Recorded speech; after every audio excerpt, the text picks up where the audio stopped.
Hello guys, in this tutorial you will learn how you can send photos and images to your contacts and connections through the LinkedIn chat feature in the LinkedIn mobile application. So let us guide you through this. Alright guys, so what you want to do is simply log into your account in the LinkedIn app, for example on your Android. And after that, tap into that speech bubble in the top right corner to access the list of all chats and conversations. Just tap into the given chat or conversation with your connection. And last but not least, so what you want to do is type in your message, for example.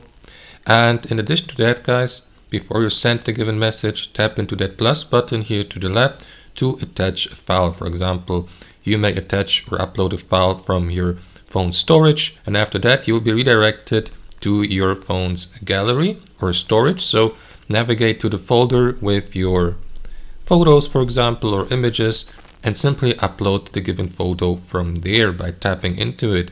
And last but not least, send the message by tapping into this button.